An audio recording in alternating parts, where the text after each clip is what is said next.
আপনি পৃথিবীর যেখানেই থাকেন না কেন, আপনার প্রায় সব ইন্টারনেট ডেটাই ভেসে যায় এক গোপন নেটওয়ার্কের মাধ্যমে, সমুদ্রতলের নিচে থাকা আন্ডারসি কেবলগুলো দিয়ে।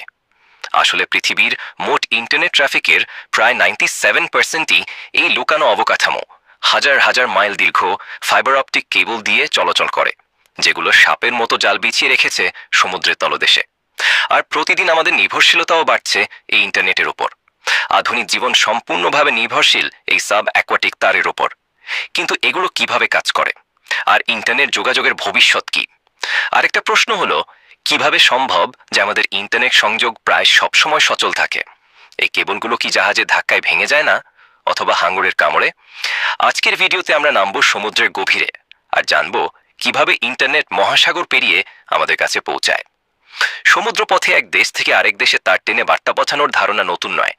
1850 সালে প্রথম আন্ডারসি কেবল বসানো হয়েছিল ব্রিটেন আর ফ্রান্সের মধ্যে। পরবর্তীতে 1958 সালে আটলান্টিক মহাসাগরও জয় করা হয়। অবাক করার মতো বিষয়, আজ 170 বছর পরও আমরা মূলত একই ধারণাই ব্যবহার করছি। এই আন্ডারসি কেবল বসানো হয় বিশেষায়িত জাহাজের মাধ্যমে, যেগুলোকে বলা হয় কেবল লেয়ার শিপ। বিশাল ডেকের মধ্যে হাজার হাজার মাইল কেবল গুটিয়ে রাখা থাকে। আগে থেকে নিরাপদ রাস্তা চার্ট করা হয় এবং মাছ ধরা এলাকা, নোঙর ফালানোর অঞ্চল, ভূমিকম্পের ফাটল আর অন্যান্য ঝুঁকিপূর্ণ জায়গাকে এড়িয়ে এই রাস্তা নির্ধারণ করা হয়। তারপর ধীরে ধীরে সমুদ্রের ওপর দিয়ে কেবল ছেড়ে দেওয়া হয়। শুরুতে বয়া দিয়ে কেবলগুলো ভাসিয়ে রাখা হয়। সব ঠিক আছে বলে নিশ্চিত হলে আর আবহাওয়া অনুকূলে থাকলে বয়া কেটে দেওয়া হয়, আর কেবল ডুবে যায় সমুদ্রের তলদেশে। পানির নিচে টেকনিশিয়ানরা কেবলের অগ্রগতি পর্যবেক্ষণ করেন, যাতে সেটা জট পাকিয়ে না যায় এবং সঠিক জায়গায় বসানো হয়।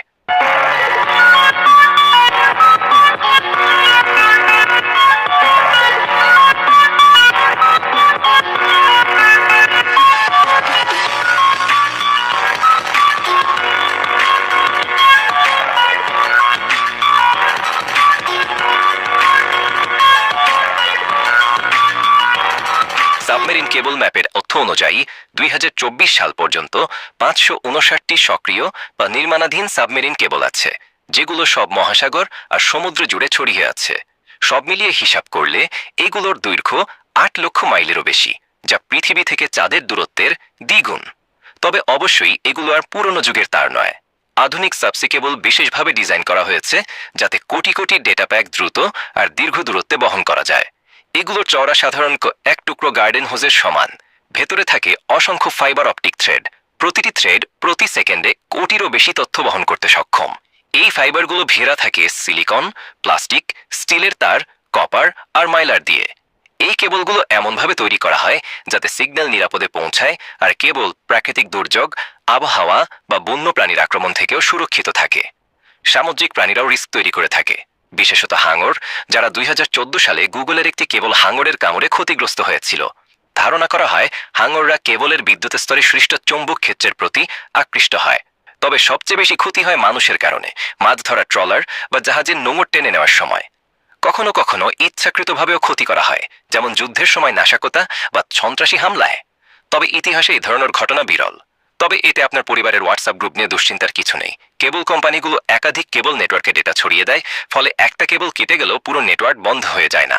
আসল রহস্য হলো ফাইবার অপটিক থ্রেড। এই প্রযুক্তির মূল নীতি হলো টোটাল ইন্টারনাল রিফ্লেকশন। যেমন কাঁচের মধ্যে আলো প্রতিফলিত হয়ে চলতে থাকে, ঠিক তেমনি লেজার সিগন্যালও ফাইবারের ভেতরে প্রতিফলিত হতে হতে অপর প্রান্তে পৌঁছায়। এভাবে অবিশ্বাস্য গতিতে এই প্রক্রিয়া চলতে থাকে আর পুরো বিশ্ব যোগাযোগের বন্ধনে আবদ্ধ হয়। এক কেবলের মধ্যে অসংখ্য ফাইবার থাকায় একসাথে প্রচুর ডেটা বহন করা সম্ভব।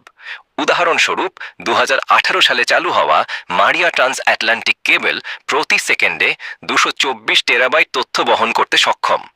আরও অবাক করা খবর হলো 2021 সালে মেটা বা ফেসবুক ঘোষণা করে তারা জাপানি কোম্পানি এনইসির সাথে মিলে 0.5 পেটাবাইট প্রতি সেকেন্ড বা 500 টেরাবাইট প্রতি সেকেন্ড গতির কেবল বানাচ্ছে। ফেসবুক এখন বিশ্বের সবচেয়ে বড় সাবসি কেবল প্রজেক্ট টু আফ্রিকাতেও কাজ করছে, যা আফ্রিকা, মধ্যপ্রাচ্য আর ইউরোপ মিলিয়ে 33টা দেশকে 45,000 কিলোমিটার কেবল দিয়ে যুক্ত করবে। গুগলও বসাচ্ছে তাদের ইকুয়ানো কেবল, যা পর্তুগাল থেকে দক্ষিণ আফ্রিকা পর্যন্ত যাবে। মাঝপথে নাইজেরিয়াকে যুক্ত করবে। অবশ্যই এর মানে এই না যে ব্যবহারকারীরা হুট করেই এত গতি পাবে, তবে ইন্টারনেট সেবাদাতারা অনেক দ্রুত আর নির্ভরযোগ্য সংযোগ দিতে পারবে।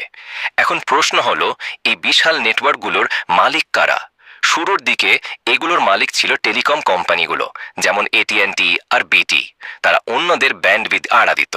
কিন্তু 1990-এর দশকে বড় পরিবর্তন আসে। তখন বেসরকারি কোম্পানিগুলো বিনিয়োগ শুরু করে। বিশ্ব ধীরে ধীরে ডিজিটাল হচ্ছিল আর চাহিদা বাড়ছিল। ফলে নতুন নতুন কোম্পানি কেবল ব্যবসায় ঢুকে পড়ে।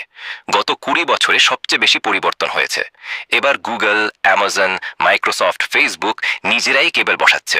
2018 সাল পর্যন্ত এরা মিলে পুরো সাবসি ব্যান্ডউইথের অর্ধেকেরও বেশি দখল করেছিল।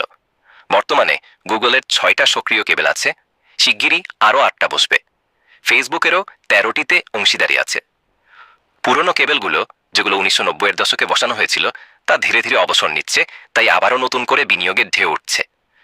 এখন আপনি ভাবছেন, তবে স্যাটেলাইট ইন্টারনেটের কি হবে? ইলনের স্টারলিংক বা ফেসবুকের স্যাটেলাইট প্রজেক্ট কি ইন্টারনেটের ভবিষ্যৎ নয়? উত্তর হলো, এখনো না, অন্তত আগামী কয়েক দশক নয়। কারণ স্যাটেলাইট ইন্টারনেটের অনেক সীমাবদ্ধতা আছে। 1, স্যাটেলাইট পাঠানোর খরচ এখনো আকাশচুম্বী। 2, পুরো পৃথিবী কভার করতে হলে হাজার হাজার ছোট স্যাটেলাইট কক্ষপথে বসাতে হবে। এতে কলিশন আর স্পেস ডিব্রির ঝুঁকি বাড়ে। 3, প্রতিটি স্যাটেলাইট সবসময় গ্রাউন্ড স্টেশনের আওতায় থাকে না। এজন্য ডেটাকে এক স্যাটেলাইট থেকে আরেকটিতে ভেঙে ভেঙে পাঠাতে হয়, যেটা এখনো বড় টেকনিক্যাল চ্যালেঞ্জ। শুধু স্টারলিংকই এখন পর্যন্ত 12,000 স্যাটেলাইটের অনুমোদন পেয়েছে। তবে ইলন নিজেই বলেছেন, এটা মূলত তাদের জন্য যাদের কাছে হাই স্পিড ফাইবার নেই।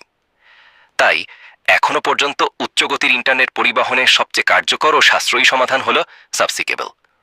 এজন্যই বড় বড় টেক কোম্পানিগুলো প্রচুর পরিমাণে বিনিয়োগ করছে।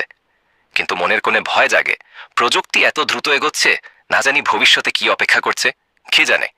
আপনি কি মনে করেন, আন্ডারসি কেবলই কি ভবিষ্যৎ, নাকি এগুলো একদিন টেলিগ্রাফের মতো অচল হয়ে যাবে? কমেন্টে করে অবশ্যই জানিয়ে দিন। আর পুরো ভিডিওটি দেখার জন্য ধন্যবাদ। আল্লাহ হাফেজ।